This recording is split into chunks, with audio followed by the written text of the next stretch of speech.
Welcome to Crimson Guitars, welcome to my home studio, and welcome to a slightly late start for Luthiers Questions Time, episode 49. This is my second go-round. I was perfectly on time. I started, I did everything, and nothing happened. I don't know. It is the way it goes. But I think, well, it appears we're live. We're in Lisa, Garage Master Guitars, Neil Jelks, Martin of the Nuclear Village, Rab Knox, SE Guitars, Cal Style, Rab. I've said Rab before.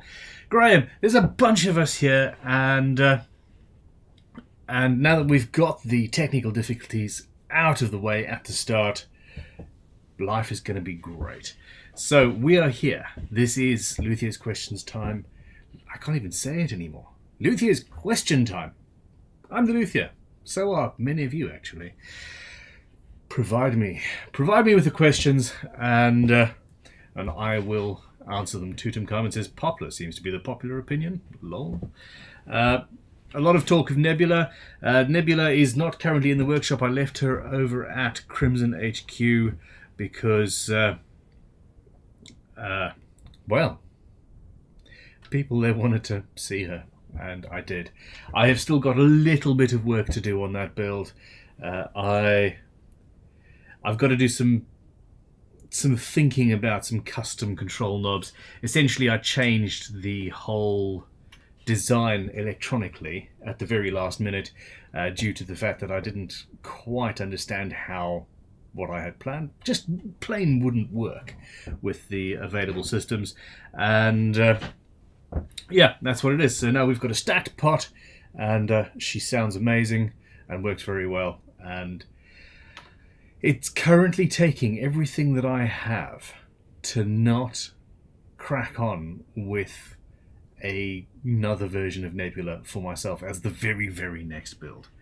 And I'm not going to do that. I'm not going to, but it seriously crossed my mind. I've got some more of the wood. I've got a different way of doing the build again in my head. We will see. Anyhow, so let us start with a question here from Alexis Guitars via our Discord channel. If you are not yet on that, please go check it out. He says, "Hi Ben, what is the best way to polish up a guitar body? I finished with Crimson High Build finishing oil. I really like the feel of the finish, but the dark wood top I have is a dark brown. Not particularly inspiring.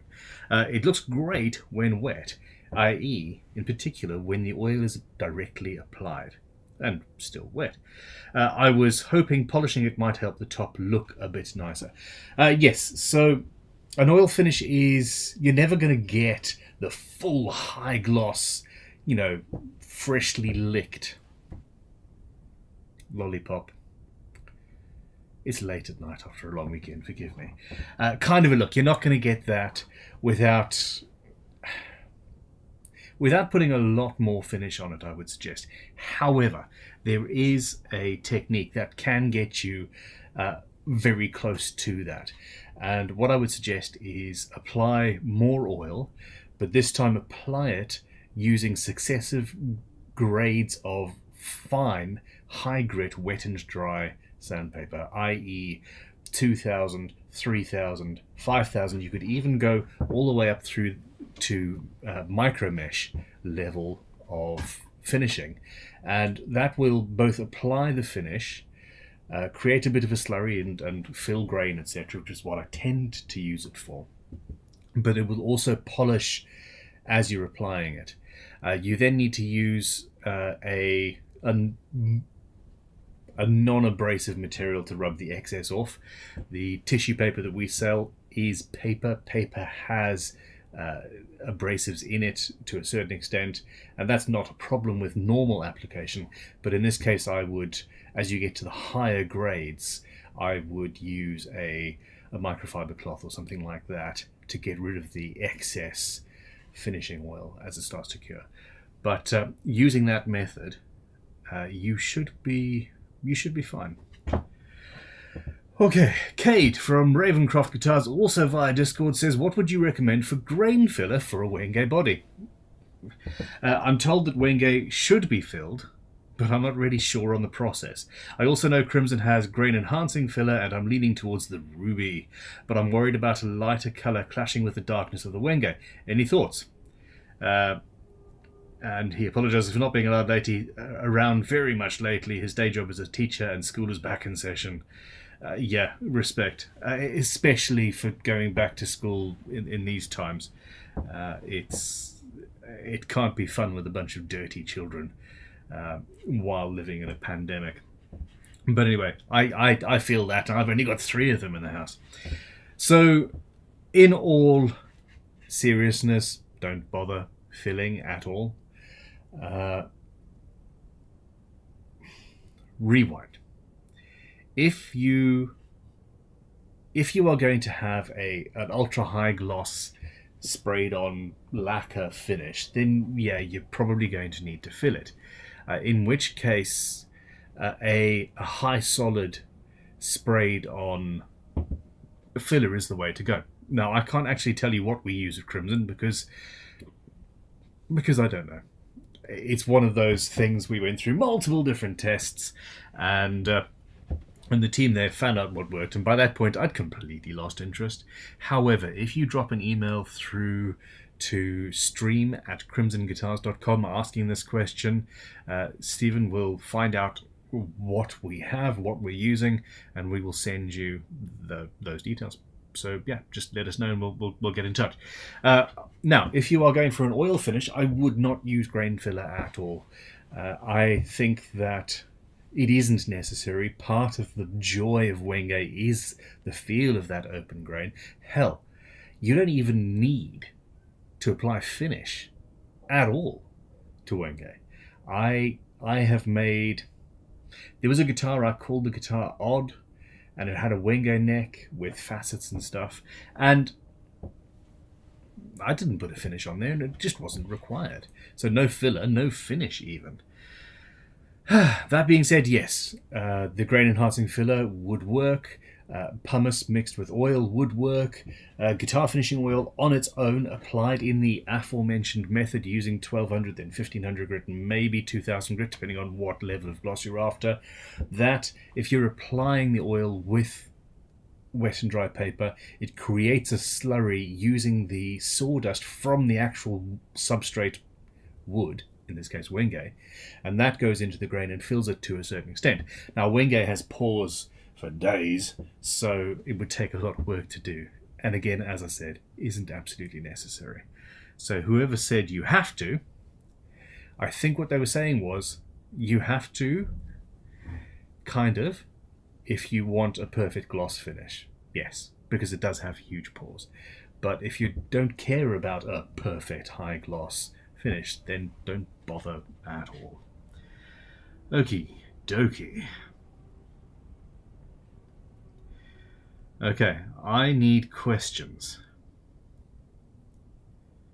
Rab Knox says, Ben, you lied on the Nebula headline saying it's the final when you still have the knobs to make. It's the final video in the build series. I'm going to make the knobs, and that'll be a standalone video on how to make a cool custom stacked knob set. Yeah, I kind of lied. Forgive me. There's also going to be a demo. There's also going to be another Nebula series.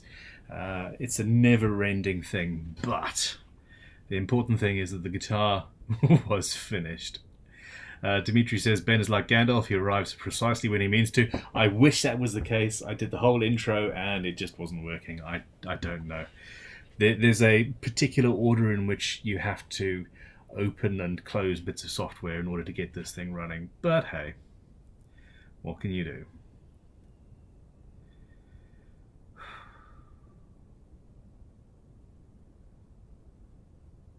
Okay.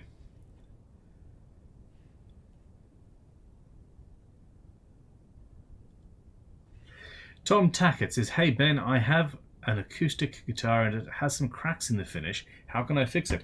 Super glue is actually pretty good. Now, yeah, there are various things. First of all, are you sure it is only a crack in the finish? And if you are absolutely certain that it is only a crack in the finish, is there any reason really to fix them? Because there's the story of the guitar and all of that. Now, if the rest of the guitar is absolutely perfect and you've only got a few cracks, it would be interesting to find out why those are happening.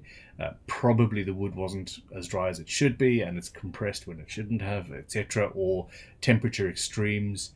That's a good way to get a nice crackled vintage kind of a looking finish.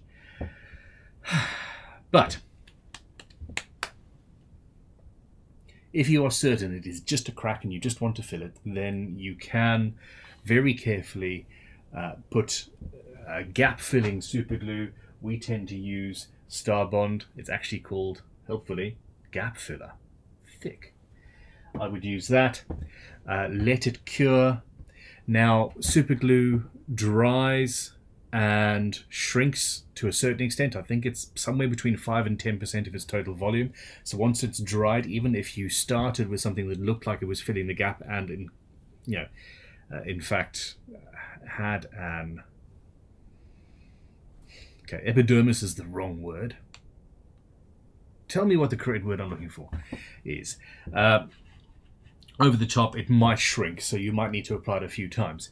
The next stage is to take a razor blade and put a piece of masking tape around at either end of the standard razor blade, leaving a bit of blade in the center. The masking tape will hold the blade over the actual surface of the guitar and allow you to carefully scrape away until you've got most of the super glue gone. At that point, a good hard sanding block and wet and dry paper and all of that, and you will be able to get it down to perfect level and buff and polish. You're probably going to have to sand down or wet sand the entire top or the entire surface on which this crack is a problem in order to make everything match. And this is a lot of work. Luthier has come in with the first super chat of the evening. Thank you very much. Super chats make the world go round, and also mean that I am absolutely certainly going to see your question. Hi Ben, when you make a nut, do you radius the top of it the same as the fretboard? I do indeed. So I will use the fantastic half pencil trick, and essentially I use a hand plane to cut a pencil in half so that the lead is actually visible all the way along the length of the pencil.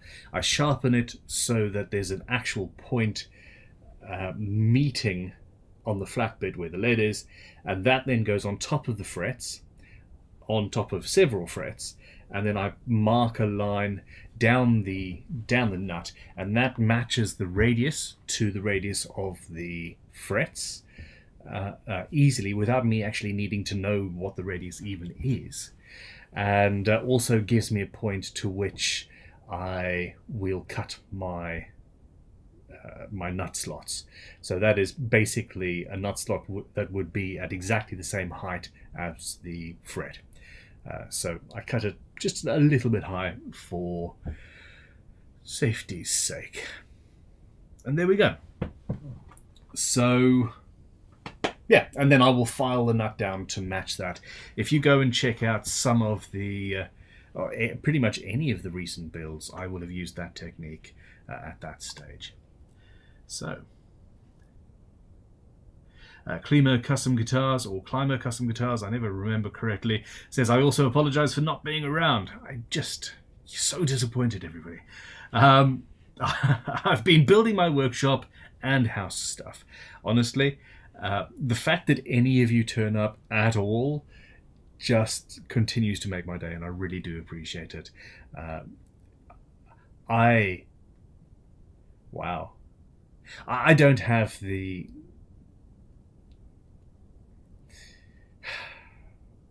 Long gone are the days when I would sit up saying, oh, this TV program is on Tuesday evenings at 7:30 p.m. and actually make it. And that was a part of my life, to be there at a certain time. I've got so much... well, yeah. You're better than me. Thank you.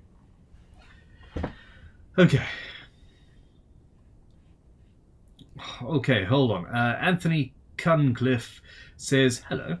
Hi, Anthony. Hi. Would you ever consider a type of roadshow to go across the country to teach some basics of building and setup? I'd love to attend any course at Crimson, but can't quite make the trip.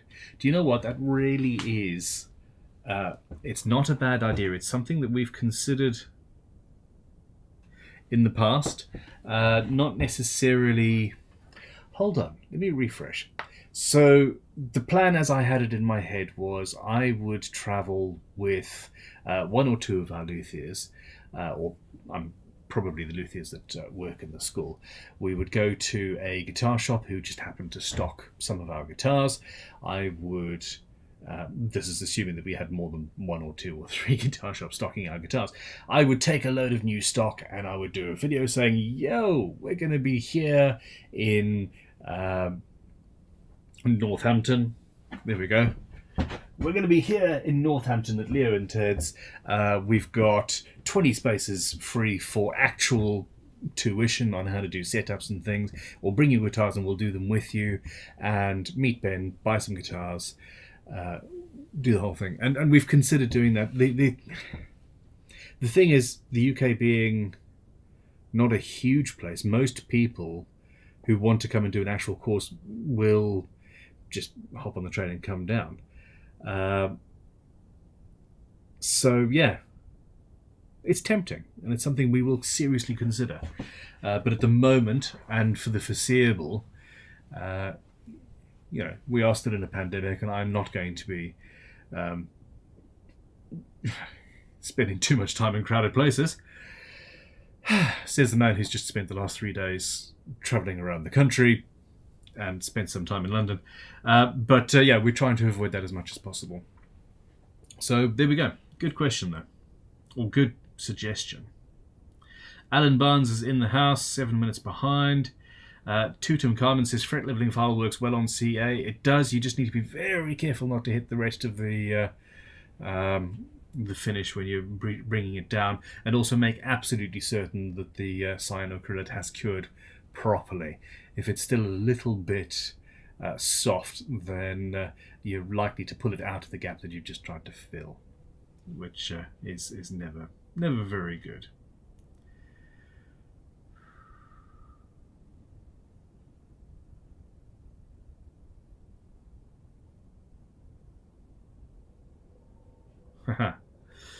Okay.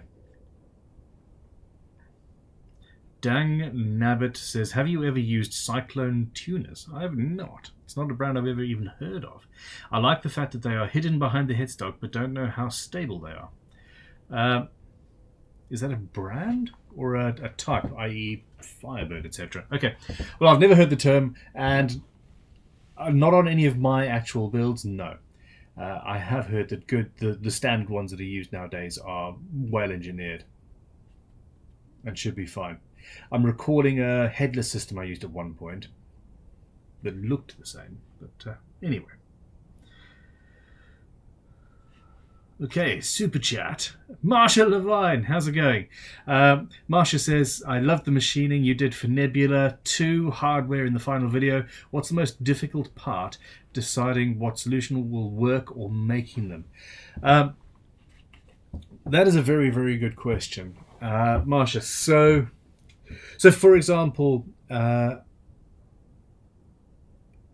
creating the nut that I had to make, the sort of T-shaped nut that would go under the top of the guitar body. The correct way to do that, a more correct way than the way I ended up doing it on video, would be to put my tap in the tailstock of the lathe, turn the lathe off, and then hand rotate the chuck while pushing the tap into the brass, thus having everything lined up perfectly and centered without taking the part out of the lathe. I did that the first time, and I must have been pushing one of the things too fast, and I stripped out the tap. So I ended up having to take it out of the machine and then just hand tapping in my vise. So there are always 2, 3, or 4 different solutions or different ways to make what you're making.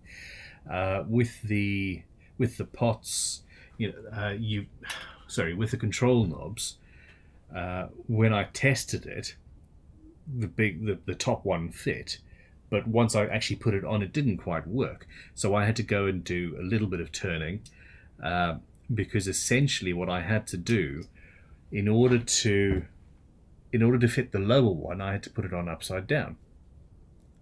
And that one little decision meant I had to do a little bit more turning. But my lathe was the only option at that point. I had no choice. I just had to use the lathe. So, well, kind of. Hand file? No thanks. Okay. So,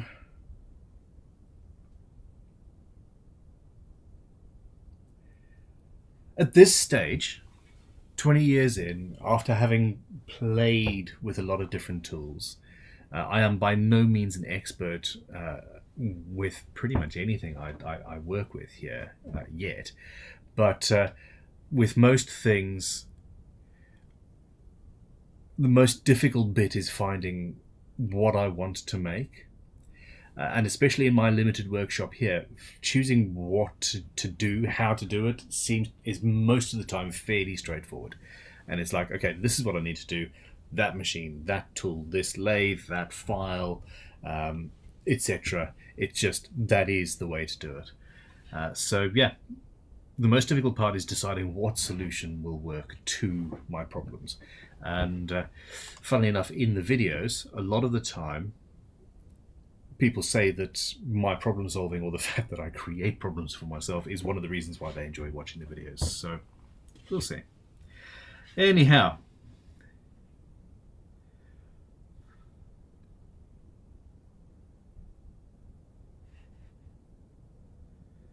okay, Patrick Nesver. How's it going, Patrick?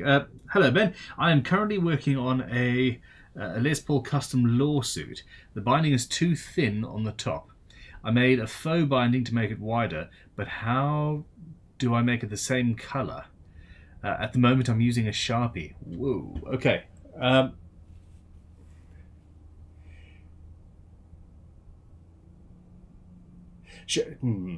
Okay.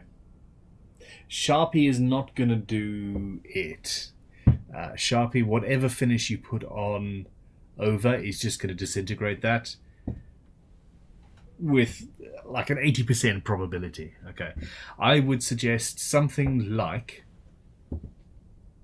very carefully applied Model Maker's enamel paint, potentially.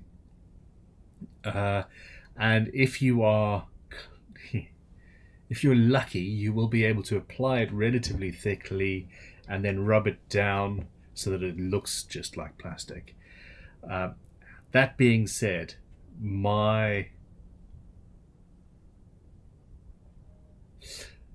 as I understand it, I think what you've done is you've taken... I'm not entirely sure I do understand what you've done. Send us a photo through stream@crimsonguitars.com and I'll have another look. But yeah, I don't think Sharpie is your solution at this point. Okay. Gordino's via Discord says, "Hi Ben, I was wondering what size of hand drill you were using in the latest video of Nebula. I'd really love to buy one just like yours. It seems like this one is bigger." Okay, so yes, my one is a Miller's Falls #1. The one that you've... Fantastic. So you've actually sent a link to my own business, which I really do appreciate. VintageToolshop.com. The one that you have shown is actually not that much bigger. What it is, the gear is a little bit bigger. The tool, well, there we go. The whole length of that, as per the description, is 13 inches long. The one that I used is 10.5. I am still looking for another one of these. This is an 1880s Miller's Falls #1 Type 1. And they are so stunning. and so rare. I would suggest the one that you've chosen there is perfectly fine. There is an updated version of the Miller's Falls number 1, which would also do well. But essentially, most Miller's Falls hand drills are fantastic. And yeah, enjoy.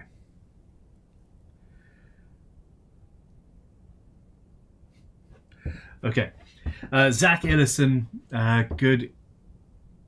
It's evening where I am. Good evening, Zach. Thank you very much for your super chat. I really appreciate it. He says, Ben, fresh strawberry and peach ice cream. Fresh strawberry and peach ice cream. I don't think I've ever tasted peach ice cream. I feel like I've been missing out for 40 years. Can you let me... Typo. What are the best essential inlay tools? Okay, I have seen the most incredibly figured rosewood. Would it be a good 1/4-inch cap for the top and bottom of a guitar? Okay, several questions. I understand. Yes, figured rosewood, 1/4-inch cap, top and back of a guitar, 100%. Go for it. In fact, I would suggest that's better use of rosewood than if you were making a solid instrument, chamber. Solid rosewood guitars are heavy as all hell. What are the best essential inlay tools? A very basic and cheap saw. So you'll see, watch my video, the video where I do inlaying Grace Kelly's eyes. That will go through everything. Good quality, doesn't have to be expensive inlay saw.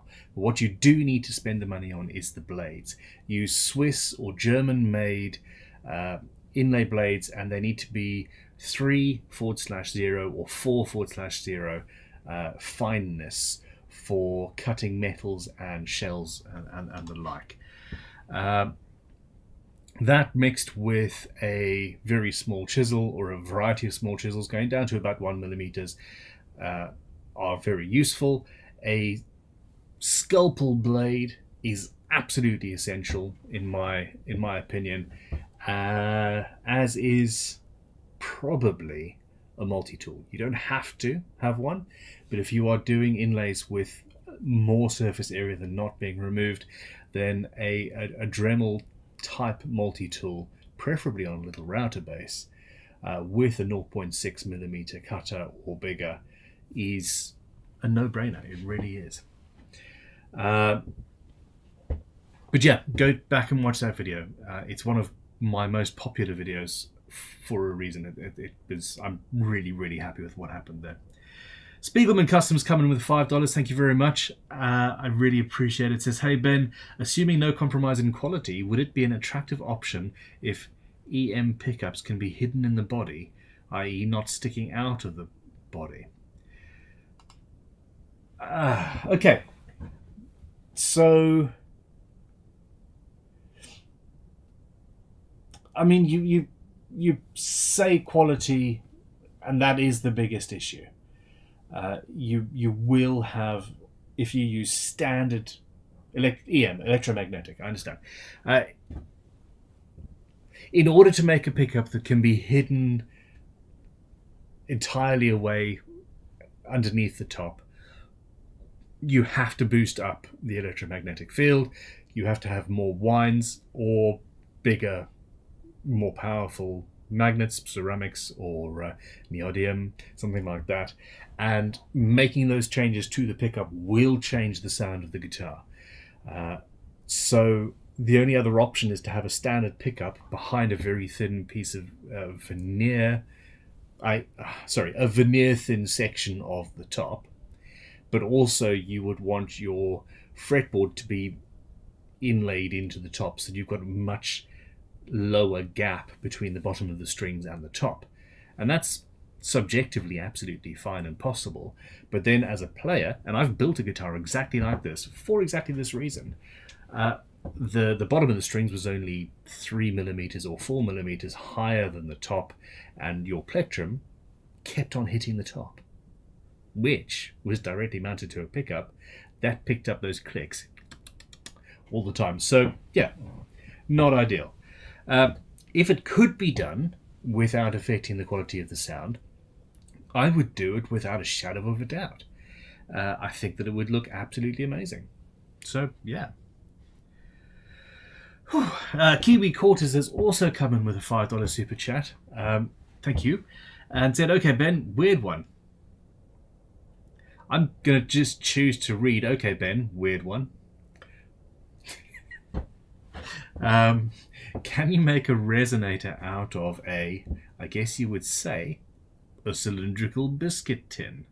Or are resonators more complicated than that? They are more complicated than that to a certain point. If you look at the various parts,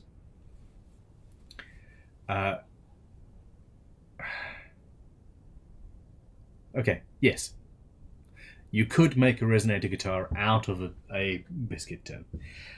I wouldn't. But then again, I'm a glutton for punishment. If I really wanted to make a resonator and I wanted to make it from scratch, I would take a piece of a flat, thin steel, and I would spool it up on a lathe and essentially spin it into the shape required. Or I would try and find a biscuit tin that already had that cone shape built into it. I've got a Christmas tree shaped cookie tin from a couple of years ago that is the wrong shape exactly, but it just shows that this thing is possible. So yeah, budget resonator build, that actually sounds quite fun. Zach Ellison has come back in and said, ever considered building a guitar? Rosewood here. A Dean Elite style guitar maybe. Gibson actually built the same style for the Aldo Nova guitar. That's a Gibson model that I've never heard of, which surprises me.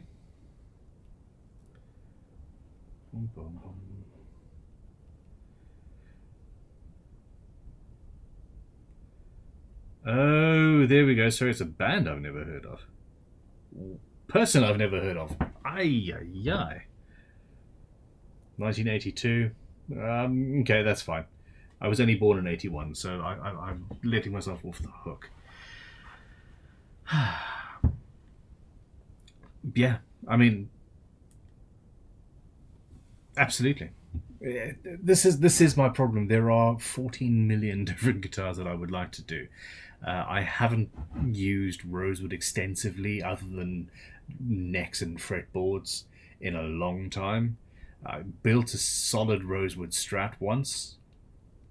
That was horrific. Yeah, that was absolutely mind-blowingly heavy, and the customer loved it. So there we go. Yeah, okay, so the question really is, I don't actually know how I even choose what my next build is. You guys, people always suggest, oh, do this, do that, do an acoustic, do a hand tool only build, which is going to be my next major series, because it has to be. But in reality, it comes down to the day when I'm about to start filming a new series, and I'm like a tiny little spider on the wind. The slightest nudge will push me off in a completely different direction. So anyway, we'll see. Rosewood. Marsha Levine has to go. She's on the board of directors for a new charitable organisation for vets and first responders. Responsibilities. We'll connect in the car to listen though. We will miss you, and vets and first responders. My gosh.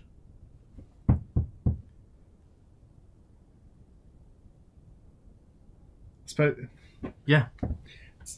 For some reason, my brain's going, that's a really strange combination of people, but actually, not. Anyway, there we go.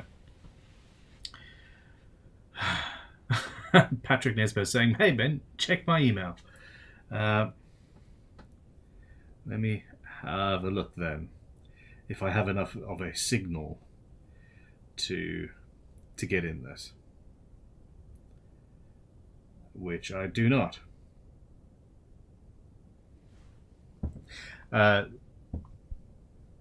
No, I live in the woods. I live in the backwoods, and without my Wi-Fi, which is currently unplugged so that I can run the live stream, I have got no hope in hell. I'm getting WhatsApp images, questions, but that's about it. Speaking of which, Ben Timon says, is it a good idea to build a through-neck 12-string for my first scratch build guitar? No, absolutely not.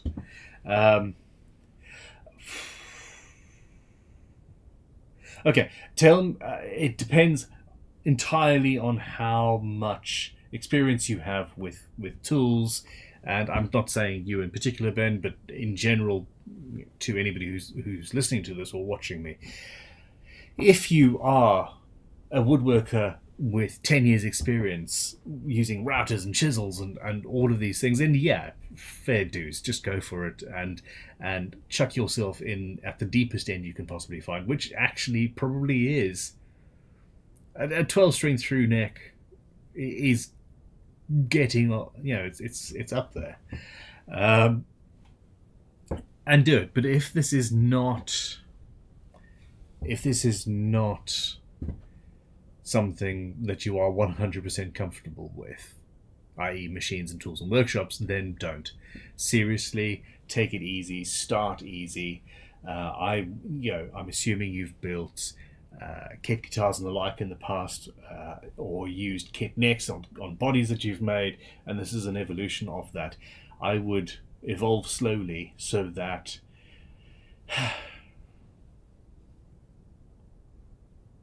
then again, I would have completely ignored myself, and did, many a time, answering the same question.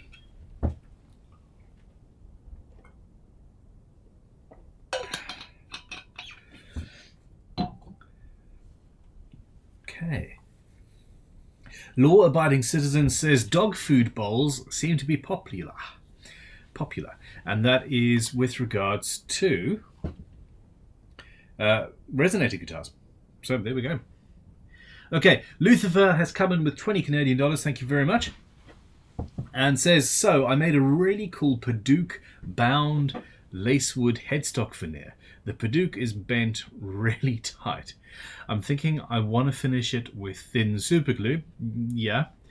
Think I could get a nice finish flooding the entire thing with thin Starbond. Yes. Okay, super glue is a valid option as a finish. The problem is the fumes of super glue are particularly noxious in large quantities when you're applying it in large quantities, and it is curing in large quantities. So bear that in mind. This would have to be done outside. But it also ends up acting just like a lacquer. And however, it is not as easy to apply, it is not as easy to rub down, it is not as easy to polish as a standard rattle can lacquer. And unless you have a particular, I would try and avoid it if at all possible. Now, use the thin super glue around the edge to absolutely stabilize the binding, and I'm well impressed that you managed to bind anything with Paduke. Like, seriously, well done, kudos. And then rub that back, knowing that the super glue is impregnated into the wood, and then just finish it with a standard lacquer.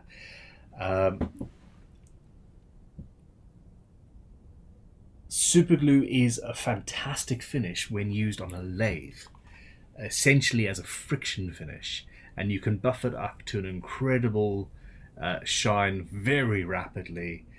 And if you haven't seen that done before, Google it and check out some videos. It's used on by people who turn pens on the regular, and it's well worth checking out. But you can't really achieve the same sort of thing easily on a guitar. So yeah, I would avoid it. But well done. Jeff Wickberg I have not met you before, Jeff. Jeff has sent $7 Canadian. Thank you very much. And a question says, "Good evening, Ben. Nebula looks and sounds amazing. Well done." Thank you very much. I could not be happier. I could be happier. I could have had the time to finish the control knobs as well. But anyway. So now that Nebula is out of the way, when can we expect Bob 2? This is not Hollywood. I'm not going to just do sequels for the rest of my life. That being said, I'm very easily changeable. No, okay. My next build has to be a hand tool only build, and trying another version of Bob with hand tools only, I think that would drive me insane. Okay, now saying that, Bob 2, what I would kind of like to do is, instead of just splitting the wood and having an instrument fan out like that, I would like to split it on 2 axes so I can fan it out widthwise, but also fan it out from top to back, from front to back. Make the whole thing even lighter. What I will do is I will make Bob 2 out of solid sycamore. In fact, I've just had a whole flame sycamore tree delivered. Basically a whole tree. Damn large chunk of wood. And before we process that down, I will actually get a piece processed and sent into the drying room for use for Bob. That's a damn fine idea. I have literally no idea what guitar I'm going to do, though, for my next build. The hand tool only build, I don't know. I don't want it to be a Les Paul type. I've done single cuts a fair amount recently. Having said that about sequels, I am, as a very, very imminent build, going to be building another version of the 90-hour build. Only I'm not going to spend nigh on a year doing it this time. I think it might even be just a single video. We'll see. But yeah, here's my question to you. What guitar should I do as a hand tool only build? Let me know your thoughts, please, in the comments. Spike's Guitar Garage says, "My oldest son is your age, Ben. This made me feel old. Lol." Don't ask. Don't. Yeah, I don't know. It's the world is insane. Okay, here we go. Via Discord, CCG says, "Hey Ben, what would you make of a neck with horizontal laminations? Obviously not the whole way across, as it would lose tensile strength, but perhaps a core of vertical lamination and the edges horizontal? Or would you always run into excessive bowing problems?" You could always run into excessive bowing problems, and before a couple of months ago I would have said avoid it at all costs. However, there is a build, and it is on Discord, if I recall correctly, where one of our viewers, whose name unfortunately I have no idea who actually did this, because frankly I suck, but somebody did a build like this, essentially with a barber's pole style twist in the neck, and it seems to be working perfectly fine. So check it out. I think as long as you have, make your blank, then split it, then book match it, so that any tensile issues, any twists are counteracted by the wood on the other side doing the opposite thing, and you should be okay. Utilize carbon fiber stiffening rods and dual action truss rods and a good quality fretboard. And really, I think Luthiers have been a little bit too conservative with regards to necks. Give it a try. If it works, let us know. Richard Lindop says, "Hey, any updates on your book?" Nothing has happened. Nothing has happened at all. I need to stop my entire everything and do nothing but put the book together for 2 or 3 months. But if I did that, no videos, no live streams, no emails, no product development at Crimson, no nothing. Yet it's a no-brainer. I've got so many people that want the book. I should do it. I'm torn. Torn, I tell you. Crumpet says, "Good evening, Ben. I just wanted to say that everything you and everyone else at Crimson make are absolutely incredible." Thank you. I'm embarrassed now. Nebula 2, remarkable. The tools, amazing. The videos, so enjoyable. Anyway, there's my weekly ego boost for you all. P.S. Remember to click like, stream viewers. Thank you very much. I am now embarrassed, but thank you.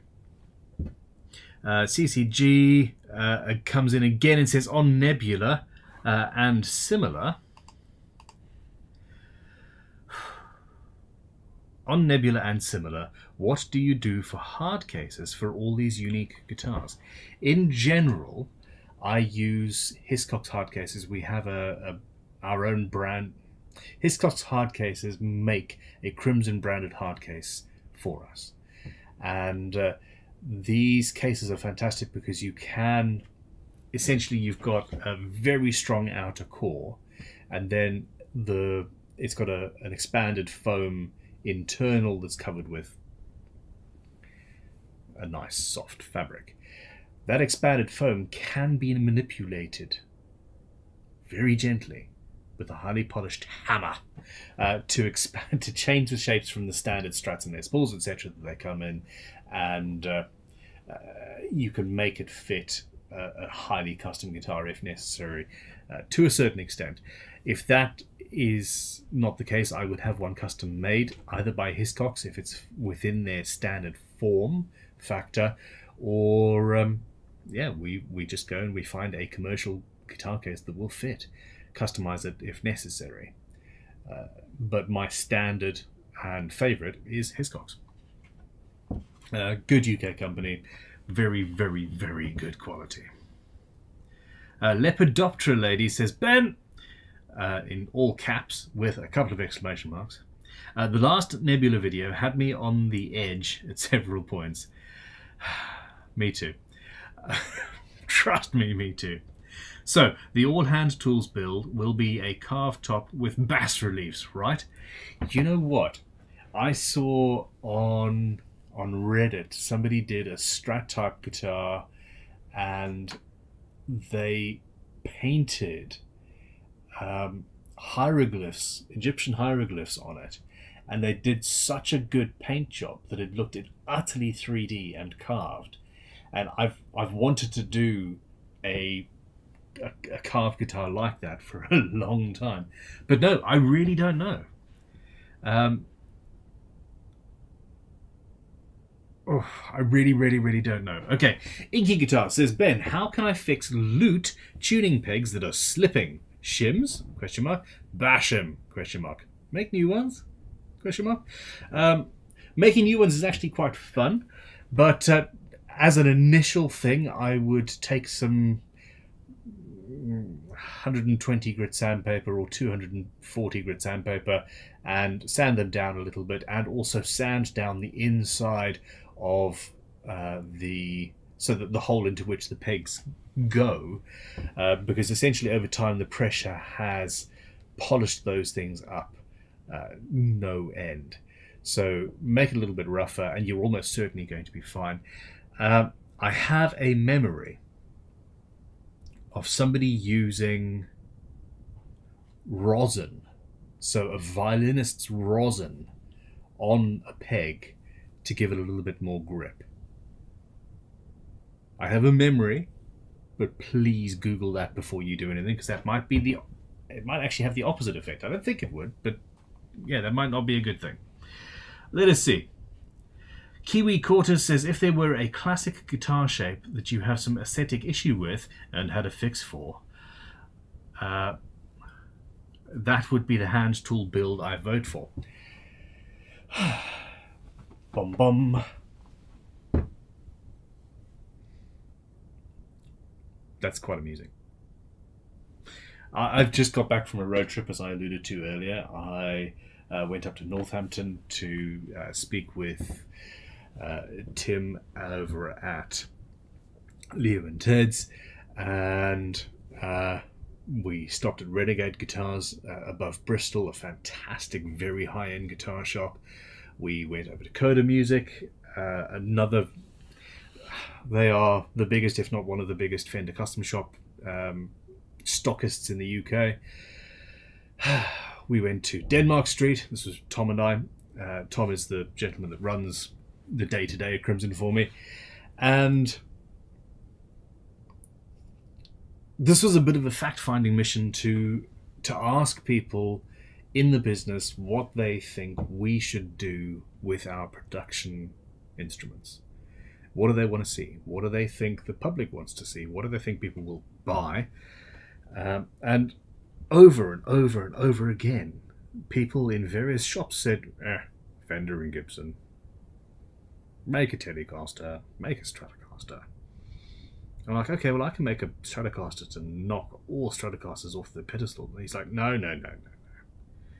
No, the only way you're going to sell it is if you make a Stratocaster and you're called Fender. Very bloody annoying. But anyway, we're going to be doing some fun stuff. And I am actually going to be making versions of Strats and Teddies and PRSs and Les Pauls as a production range. And we're going to be doing it within our Raw series range of instruments.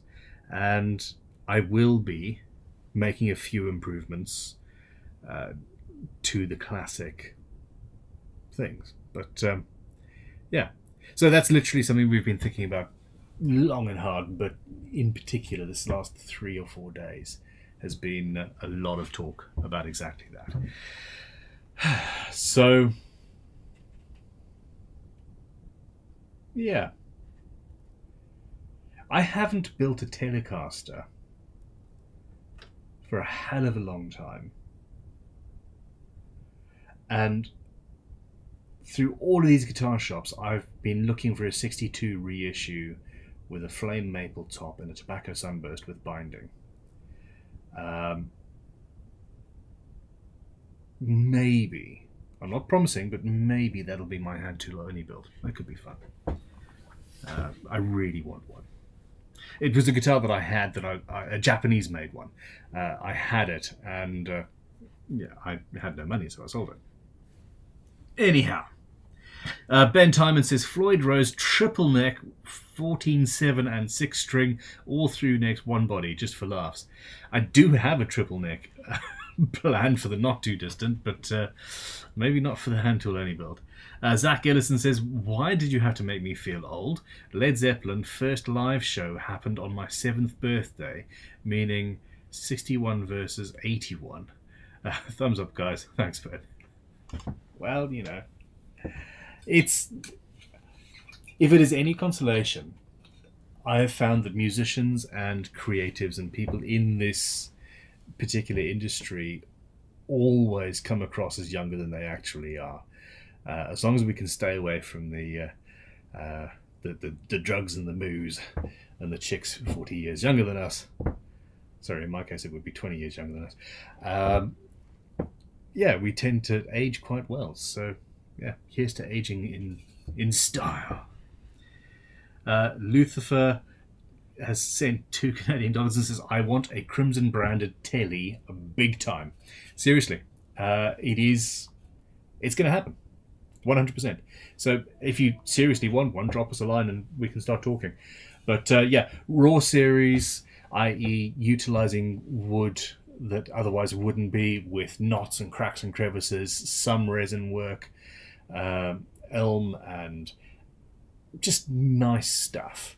The biggest issue is weight. We're going to make them as lightweight as humanly possible and as playable as humanly possible, of course. But if you do want just a straight, standard, really good Telecaster with, traditional or not quite so traditional, but traditionally pretty and solid, we will do that as well. So yeah, give us a shout.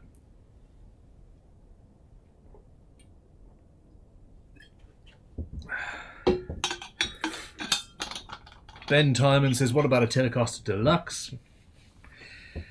For a hand tool build? Yeah, lots of routing. Okay. Heart of Oak says, evening Ben, seems I have the Ben Crowe curse. I just inherited 7 antique planes in pretty rough shape. Guess I'll be watching your restoration videos very closely. Cheers, Bruce. Good luck, and I'm sorry you inherited anything, because that's never a good way to get something. But yeah, enjoy the planes. Ha! Inky Guitar says, thanks, Ben. I've just looked the rosin thing up. First result equals rosin very bad. There we go. I was right to question myself there. Creever Eye says, Ben likes spiky guitars. Why don't you build a spiky one with only hand tools? That's a good point.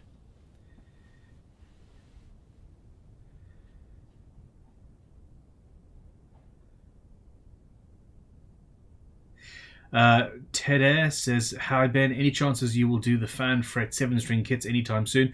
Any kit that we do can be done as a 7-string. Literally just email us and we will make it for you. You'll have it within 2 or 3 weeks, unless there's a major issue with it.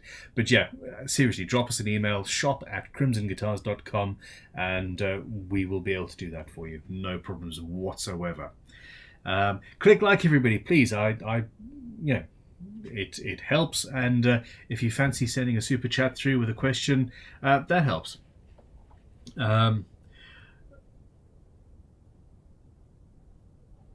People, I saw the word stupid, I was like, what's stupid? And it's the west of Ireland bus and no Wi-Fi on it. Sorry about that, Ivan Wizard.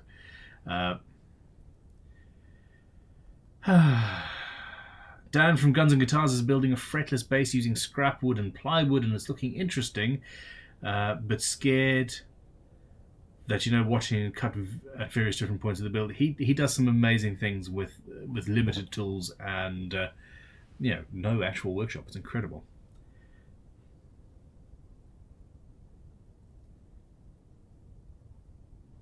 Now, archtop hand tool build, Rickenbacker style. I will never, I apologise, build a Rickenbacker style guitar. I don't like their body shapes. I just don't. It just doesn't do it for me. Whew. But a hand tool only archtop could be fun. 8-string bass. Narbonne Guitar says, have you used the wood Kumaru? Cumaru? No, I have not. It sounds like a Disney movie to me. Lisa says, what are you reading from, Ben? My mobile, and I'm getting WhatsApp messages from Creever Eye at the moment, and sometimes Stephen with Discord questions and questions that they think I might have missed from here. So, yeah, it's... people on the Discord ask questions through the week, and if I run out of questions on the live chat, I've got things to answer to keep it interesting. So there we go. Crazy Steve 190 via Discord says, I know you outright rejected the idea of building a guitar without being allowed to use superglue. So how about a build using only superglue and no other glues? Building a guitar using dovetails, etc. for tensile strength would be an interesting exercise in woodworking skill. Yeah, it's absolutely possible. Superglue doesn't do too well if you were to drop that guitar. Please excuse me. If you were to drop that guitar, you might have various things fail. But yeah, that could be done. It could be done.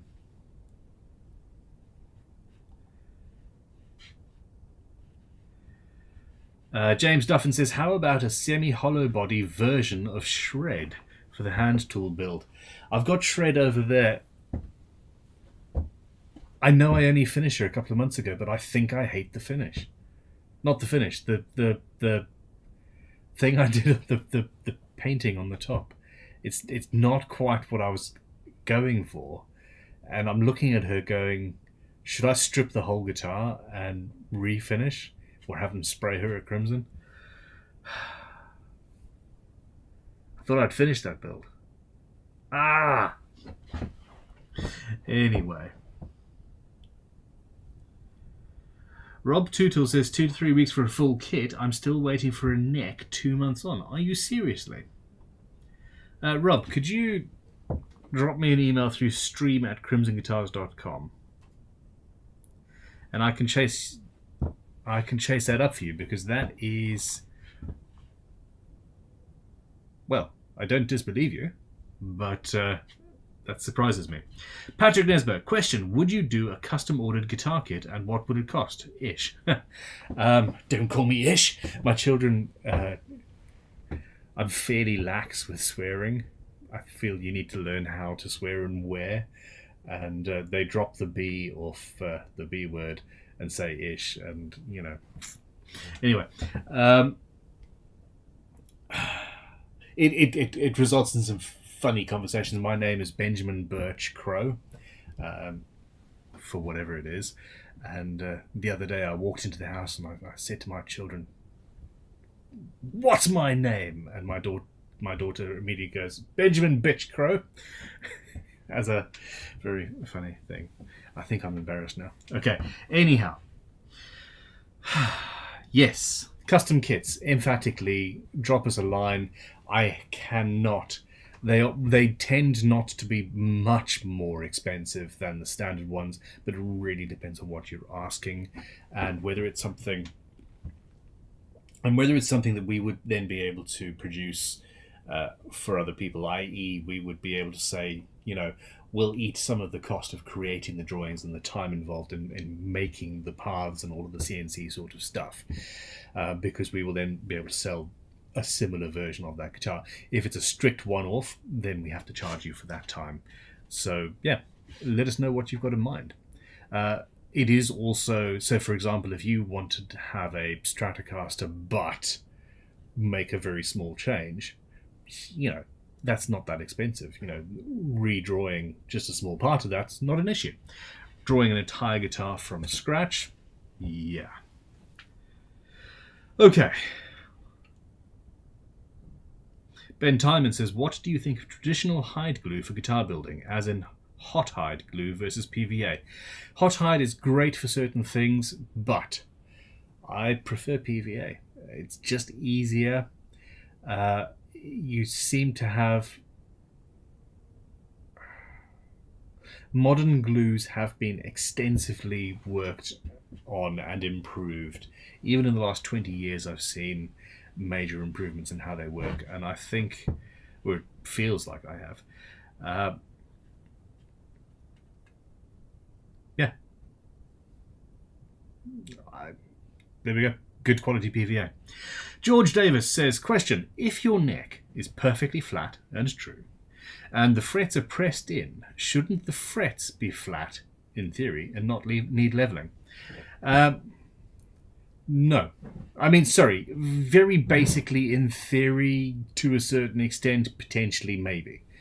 But pressing the frets in and getting the exact same amount of pressure on every single fret is very difficult. Unless you're doing 20, 50, 100 necks in a day, you're unlikely to get that. Hammering the frets in, like I tend to prefer, even more varied results. To be honest, and then on top of that, you are compressing the neck backwards anyway. I know you'd adjust the truss rod, use a notch straight edge to make sure that the neck itself is flat then, but I don't think that, bar being very, very lucky, you would ever have that happen. I have had it where it takes very little effort to level the frets, and I'm saying to myself, wow, that was very quick. That was, I didn't have to take very much material off at all. And then the very next instrument I've built, I've had to take loads off because, for whatever reason, it just hasn't worked quite as well. Spiegelman Customs sent $5 super chat. Thank you. Smiley face. Never ask children a question where you don't 100% know what they will answer. Pro tip. Lol. Yeah, no, you are absolutely correct. I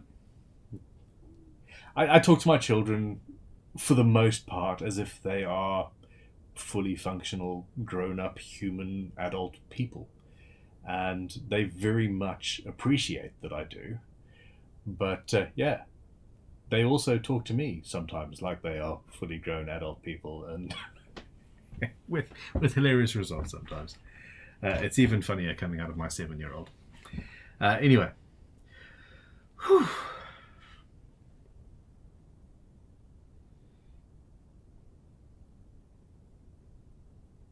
Patrick Nesbo, follow-up question. I am thinking of an Explorer, but the ESP shape, not the Gibson one. That's a good shout.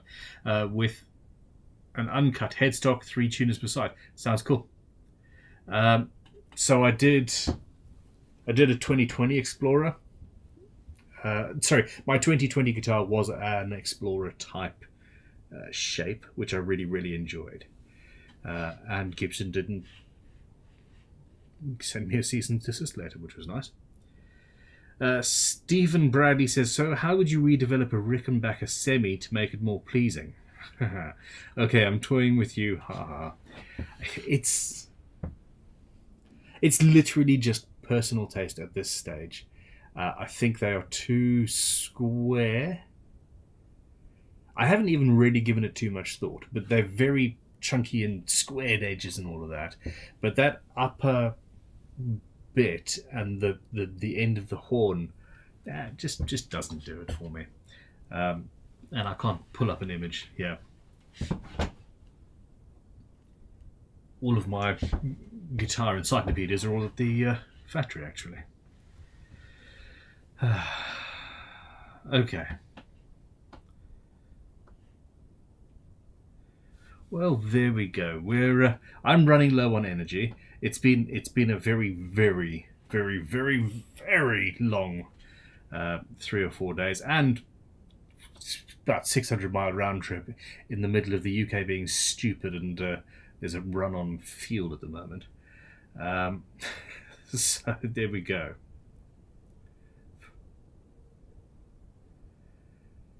Okay. Garage Master Guitars via Discord says, what is the stuff you have at Crimson for removing buffing compound after buffing frets? We don't. We buff and then remove the buffing compound while everything is still relatively warm and the compound is, not set. Yeah, I've never done anything else. I think I might have tried acetone once, but I cannot actually for the life of me recall how that went.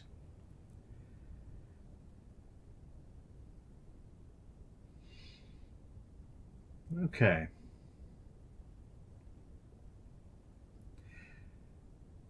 I am running low on energy and questions. So, let's see, hold on, I think I might have an email. Has that come through now? Nope. No. Okay. So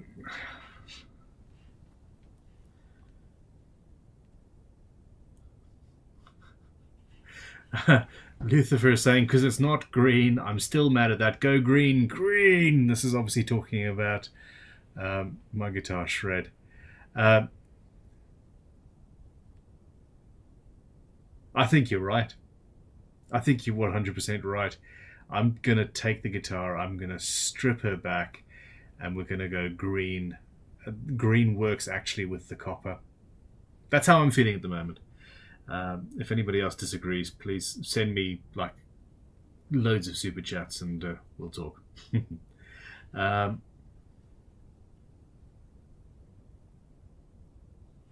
Arthur Castanguay says, I'm loving that 2020 build Explorer, by the way. Are you the gentleman that won it? That was a long time ago, and I am not good with names. If so, congrats. I particularly, I particularly like that. Alan Barnes says, "Ben, my daughter is older than you." Um, age is just a number. But anyway, oh, we have a 200 ruble super chat from Dennis Chamarkin. Thank you very much. Who says, "I am severely opposed to all normal guitar builds." Smiley face. When you have infinite possibility, why make something that looks like any other guitar? Use all the weird shapes and materials. I do agree. I'm in three different worlds. But I'm here, I'm in a workshop, I'm teaching you guys how to build guitars, and I'm exploring how I do what I do to better inform what you guys do. And with that in mind, yeah, new materials, different techniques, different tools, different machines, different processes, and yeah, strange shapes and things. You know, the guitar I built for GGBO 2020 was utterly insane. 2021, same sort of thing. The 2020 Explorer build was a new and unique construction method, albeit a traditional guitar. The shape that I made for Shrek, or Shred, that guitar, absolutely unique. But I also have a guitar factory, and I would very much, very sincerely love to be selling hundreds of guitars a month or more. I would love it. And not for the money. If I wanted to make money, I would just triple the size of the school and put everything into the school, because that would make me, you know, more money. People want to build guitars, and you know, it's much easier to make a living teaching than it is to make a living making something physical.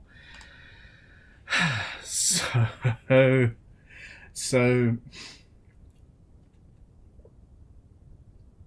and in order to sell guitars, I have to build what the public wants, and what the public wants, for the most part, Strats and Teddies and Les Pauls. And that's not going to be all that we build, but there is going to be a core range of the Raw Series guitars that are those. However, the channel, it's always going to be a mix of the utterly insane and the standard Telecasters, albeit done in an interesting way, I think. Luthier has sent a super chat, which, funnily enough, comes up green, and he's just said green. I think you're right.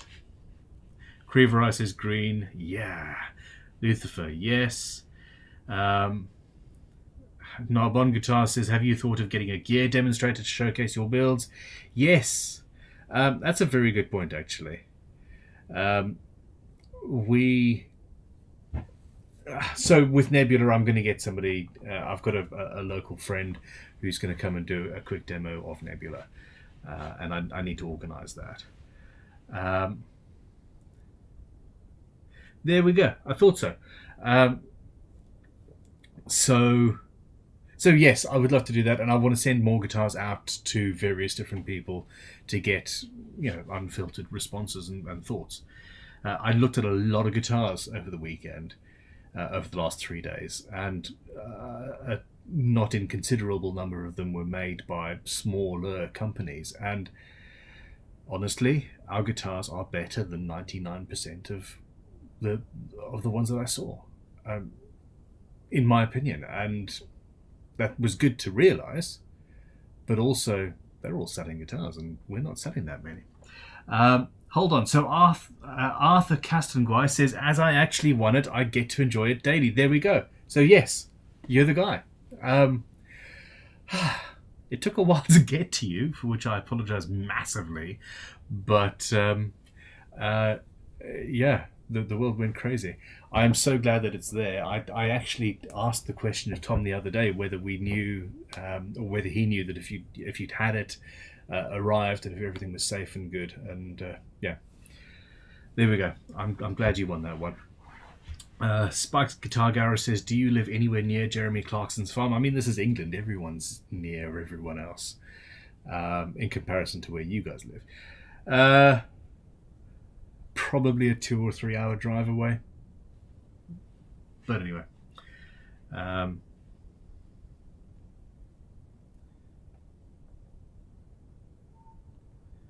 Jeff's Guitar says Sean does a good job on What's on the Bench. He needs a raise. Why do you people consistently tell me I need to give people raises? Sean and Josh in particular. Give them a raise. You don't know how much I pay these people. Too much. No, Sean is doing very well. I'm looking forward to the time when I am working out of Crimson as much as I am working here. And Sean then comes through and interviews me and the team in that workshop, and then I follow him through to do sort of a semi-What's on the Bench thing. I'm very much looking forward to those days. But yes, I hired Sean specifically so that I could get him to do What's on the Bench, so that I didn't have to do it, because while I do enjoy seeing the students' guitars, and I still go in 2 or 3 times a week specifically to talk to them and see what they're doing, spending the time it takes to do all of the filming is kind of redundant, and Sean, being in the room teaching them, knows exactly what to ask, and he's there with them, and he's got a much better rapport with the students, whereas I only see them once or twice a week, at the moment at least. And he's doing a better job than I do. He's maybe not quite as excited, but again, he's seen the builds come from nothing. So there we go. Nightwisey says dark green and copper / brass go well together. Absolutely.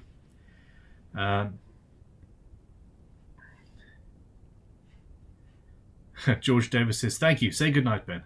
You are correct. I do. Lisa says any joy about the staff at all, Ben?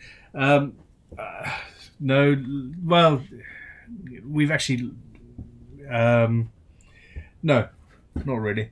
The world is still up and down. People are not dropping like flies, but we never really know who's going to be in and who's not going to be in due to being pinged and COVIDs and all this jazz. I think that it is getting better now that everybody is vaccinated, and we're being very careful with masks and things. But yeah, so for example, I am self-isolating now. My wife has an operation on Tuesday. Gallbladder coming out and all that, which is not to look forward to, but essentially our entire family we now have to isolate. She's had a test. We have to isolate until she goes in for her operation, and then life can begin anew. So, we're all here. We can't move. The kids aren't going to school. I'm not going to Crimson. And yeah, everything has changed because there's a pandemic. And it is what it is. However, we are improving on all fronts on an almost weekly basis. And I'm very, very happy. In fact, I just had a giant delivery of tools that we've been waiting on for a while, that should be hitting the website fairly soon. So yeah, we're catching up. We're catching up and getting better. Teddy is coming with £4.50. Said, hi Ben, just to reiterate, kits, guitars, woods, radius, etc. all possible. I have needs / demands. Cheers. We can build anything that is physically possible to build. We can do it, and we can do it for you. The only limitation here is how much money you're willing to spend. If you want a guitar made out of solid gold, it's going to cost a bit, and we're going to have to go and learn how to be a foundry. No, if you want a Stratocaster made out of a single piece of rosewood, we'll do it. We find the rosewood, we'll machine it out, and we'll make it, and we'll tell you you're crazy. If you want a 4-necked 14-string, 12-string, 7-string, 6-string guitar with sympathetic harp, a 5th sympathetic harp neck, we can do this thing. Absolutely, no problems. It'll take a little while, and it'll cost a lot, but we'll do it. So yeah, any radius, any wood that we can get within the realms of morality as well, of course. Any material, anything, we can do it. And if we can't do it, we'll find somebody who can come in and help us do whatever is required. We have played a little bit with carbon fiber, for example. It's not our strong suit, so I would find somebody to come in and do it with us, or go and visit a workshop and do it there. Drop us an email and we will do our very best to make you happy. Okay. Mark Milligan says, question, there was a debate on the live chat a few weeks ago over naphtha. Some say it is the same as lighter fluid. Is it? Question mark. Sounds wrong. What alternative do we have in the UK? Isopropyl? Something else? I've heard isopropyl, but again, I'm not entirely sure. I'm sorry, that is something that should be Googled. I need to Google that, and I haven't. I'm looking at some isopropyl alcohol over there. But knowing what I know, it is what it is. Simon Moon 42 says gallbladders suck. Yeah, absolutely. She's had a hard time of it. She had cancer out in December 19, just before all of this crap, and now she's going in for a second bloody operation, probably caused in some way by what the cancer was back then. But that's gone, and this is the current problem. So hey. Robert Vargas says, how can I find the position and angle of the neck pocket on an asymmetric one-piece guitar? Draw it out. It's simple. Draw the line where your string is. At the point where your bridge is, draw the height of the bridge, and that gives you the top section of your top. I don't know how I forgot the word top after having said it a microsecond before. And then you want to work out where, i.e. the 16th fret, where the top meets your frets. Draw on the thickness of your fretboard, taking care to account the height of the frets and all that jazz, and that then gives you the angle. You don't even need to know what the angle is. Just draw it. Physically draw it at full scale, and everything will be revealed to you. Super easy. Lisa says, except the website. The website still sucks. I know. The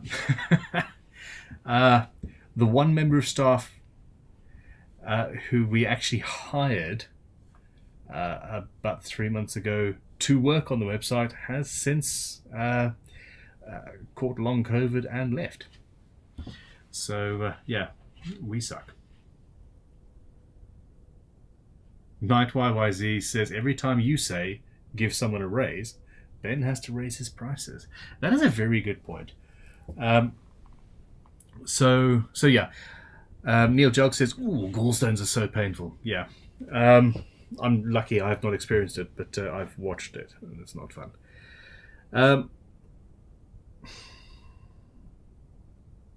I care.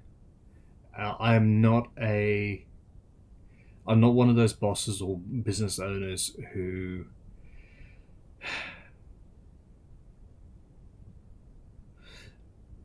pay peanuts, get monkeys. Period. And, I can't afford to pay everybody humongous salaries because, I can't.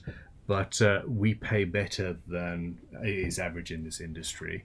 And I'm constantly trying to pay better than that. So yeah, it is what it is. Karting Club, the Square Wheels, says, is it possible to order custom wood with a high gloss finish? Not a guitar. True Crimson? ? Yeah. So you essentially just want a rectangular blank of wood to a certain size with a high gloss finish on it? Absolutely. Yeah.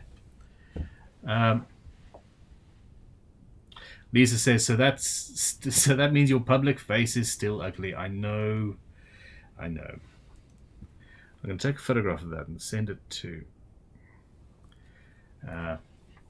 Tom. Okay.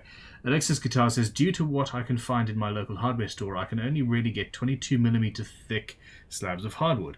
Would you advise a 70s style Gibson style of making bodies? Absolutely. I think to a certain extent, I would personally do that method, have a pinstripe veneer going through, but also hollow out a lot of material because those guitars were quite heavy. But yeah, go for it. Arthur Custom Guy says, pub in Piddlehinton looks like a great place to eat. It really is. If you're visiting, please let me know. Narbonne Guitar says, I wish you would open a school in the States. At some point, I would love to. I really would. Joe Brown says, evening all, I'm a bit behind, Ben. Is there anywhere you'd suggest visiting when I come to Crimson in a few weeks, other than the interestingly named village? If only for a picture of the sign. So Piddlehinton. It's the Piddle Valley, Piddlehinton.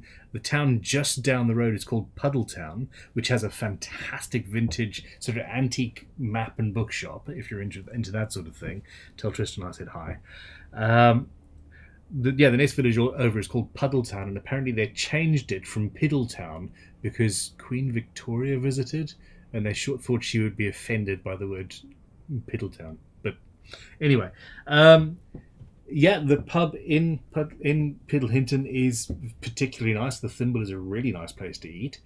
The Vintage Tool Shop is about half an hour up the road and is a very, very nice place to visit.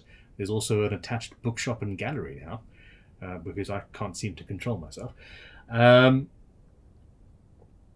If you are into history, the Dorchester Museum is just been reopened and is incredible. There are ancient hill forts just outside Dorchester which are impressive. Maiden Castle. There's actually quite a lot going on locally. There's quite a lot to see locally. So yeah, it depends on what you're into. But what you have to do is let us know when you will be in and find out when I'll be there and come and say hi. There we go. Okay. Unless you have any more questions, people, I am going to go and have a look at my website. Hold on. Harley Rhombus has sent £2. Thank you very much. And said, will there be a super edit of the Nebula build? There will be. And it's actually being put together by an editor other than Talitha. I'm very, very much looking forward to seeing that come together. Lisa says, so why are you surprised your guitars aren't selling? This is because of the website. So, yes, in all seriousness, we have not been pushing the guitars in about 2 or 3 years because we've been dealing with the school and everything like that. The guitars I am rebranding the high-end guitars. It will have a completely different website. The guitars and the school, people buying a £3,000, £4,000 guitar or higher are not interested in buying it from a company that also makes a £400 kit guitar. The two completely different, generally, that's two completely different customers. So we made the conscious decision to grow the school and to grow the tools while training the guitar builders, while working on new brands and new ideas. So actually, the Crimson Guitars website I'm quite happy with how it looks for what it is, and what it is a shop for guitar tools and courses and the like. I said quite happy, which isn't totally happy. As a website to sell guitars, it sucks. And yes, we need a completely different website to sell the guitars, and that will happen. If you are interested, drop me an email, stream@crimsonguitars.com, and we really should talk. And I know people have offered in the past, and you may have as well, with regards to websites and things. I've now completely lost track of everything. I'm supposed to be in bed at this stage. But yeah, it's one of the many things that we really do need to sort out. And we will get there. Whew. So yeah, Lisa says, mine some of the talent here for single jobs for free. Yeah, Well, let me know if people are interested in helping, even just to tell us what you think a website should look like for a guitar building. Email us, stream@crimsonguitars.com. And I do, yeah, I need to improve all of this. So, there we go. Okay.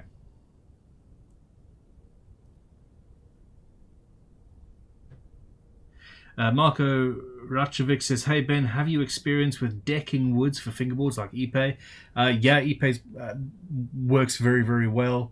They tend, I think, to have been treated with certain chemicals, so not necessarily fun to use, and you might have some gluing issues, but I think they're okay.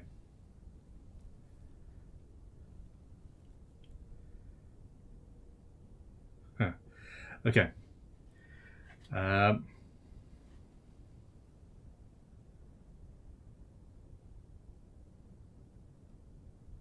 Alrighty. Crumpet says, "Enjoy your night." Thank you very much. I will. Brian Thomas, Black Dog Vintage Racing says, "Thanks for answering my question last week. When will you have the guitar body shaped small parts trays available again? Can you ship stains to the US?" I can ship stains to the US.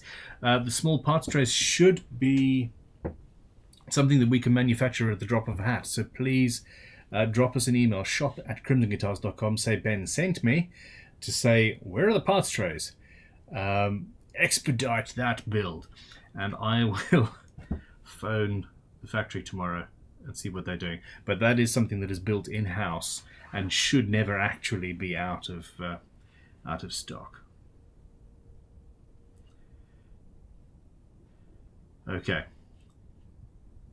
All right, I really am going to call it a night here. Okay. There we go. Okay, everybody, I really appreciate your support. You guys are wonderful. Thank you for watching. Thank you for clicking like, for subscribing. There's 100 people watching, 90 likes. That's a pretty good ratio.